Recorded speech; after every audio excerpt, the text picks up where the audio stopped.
Aujourd'hui, c'est la journée nationale des droits de l'homme, le 10 décembre.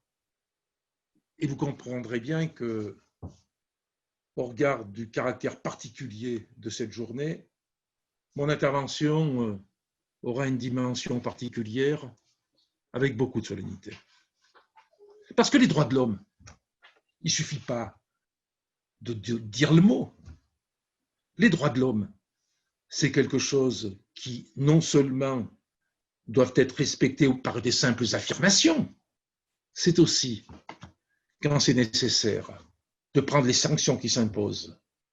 Quand des pays se permettent de refuser de les respecter, mais surtout de conduire des actions qui sont diamétralement à l'opposé des grandes valeurs que l'on veut défendre. Et aujourd'hui, je pense plus particulièrement à ce qui se passe en Iran. Et si les Nations Unies vont jusqu'au bout de ce qu'elles veulent mettre en œuvre, on aura enfin des sanctions qui sont à la hauteur des crimes qui ont été commis à l'initiative des mollahs et de ce régime tyrannique. Si véritablement l'Union européenne, qui affirme dans un rapport récent qu'il faut des sanctions qui soient mises en œuvre, de réelles sanctions, quand il y a de graves violations des droits de l'homme, eh bien c'est le moment de passer des paroles aux actes. Ne prendre aucune sanction contre le régime iranien. Laisser en fait la possibilité de continuer sur la même voie en organisant, en décidant partout dans le monde d'être à l'origine d'attentats terroristes, par exemple. Faut-il rappeler, le 30 juin 2018, lors de ce rassemblement organisé par le Conseil national de la résistance iranienne, ce rassemblement de Villepinte, qui chaque année, réunit non seulement des milliers d'Iraniens progressistes en exil, qui, aux côtés de ce peuple iranien de l'exil, rassemble des citoyens de différentes nationalités du monde, qui apportent leur soutien, qui expriment leur solidarité, qui rassemble aussi des élus venant de toutes les parties du monde, et en particulier des élus français et des parlementaires, et que ce jour-là, le 30 juin 2018, un attentat aurait été organisé, a été planifié, et qui, fort heureusement, a pu être déjoué, alors qu'on peut imaginer les centaines de morts que ça aurait pu provoquer. C'était un acte délibéré, c'était un acte qui était dirigé, c'était un acte qui était commandé par le gouvernement iranien. Que s'est-il passé par la suite? Quelles ont été véritablement les réactions diplomatiques?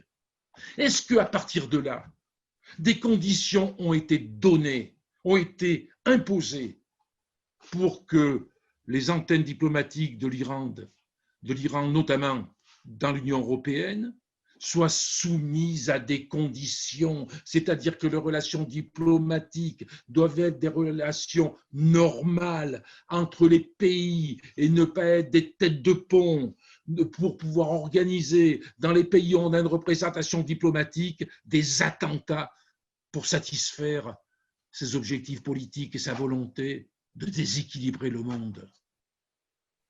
Ce que je regrette, et je l'ai écrit d'ailleurs récemment au ministre des Affaires étrangères de la France, ce que je regrette, c'est qu'il n'y a pas eu de conséquences, il n'y a pas eu d'impact notable, il n'y a pas eu de rappel à l'ordre. Au nom de quelle raison d'État on peut permettre que des relations diplomatiques soient des têtes de pont pour organiser des attentats dans le pays où on est représenté? Certes, il y a aujourd'hui un jugement en cours. Je suis extrêmement attaché à la séparation des pouvoirs. Je respecte les décisions de justice quand elles sont prises et dans la mesure où elles se font dans des conditions qui respectent le droit. Je peux le dire.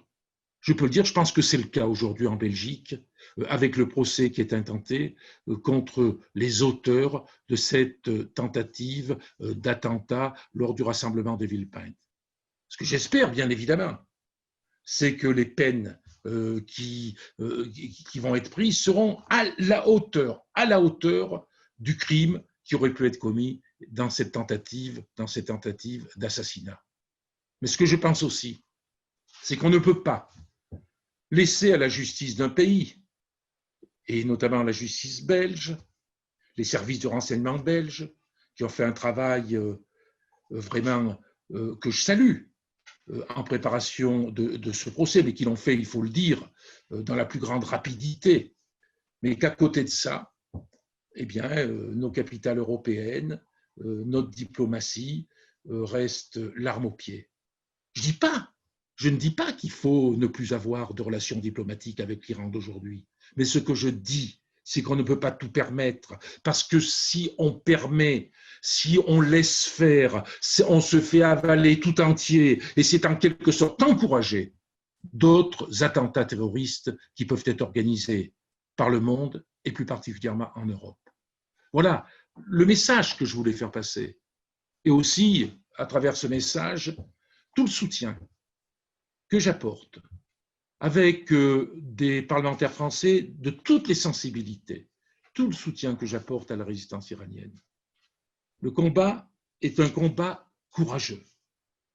Le combat est un combat difficile.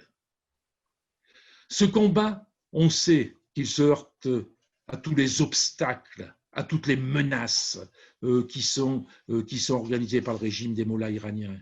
Je sais aussi que cette résistance iranienne au sein de l'État iranien souffre aujourd'hui, que les prisonniers politiques sont légion, que sans doute les condamnations à mort en Iran, c'est parmi les pays où il y a le plus de condamnations à mort pour des raisons politiques, et sans doute même le premier pays du monde pour massacrer des prisonniers politiques, non seulement comme ça a été le cas en 1988, mais encore aujourd'hui, avec des pendaisons, avec des exécutions expéditives à la suite de tribunaux qui ne sont pas des véritables tribunaux, qui respectent la séparation des pouvoirs. Je sais que ce combat est difficile.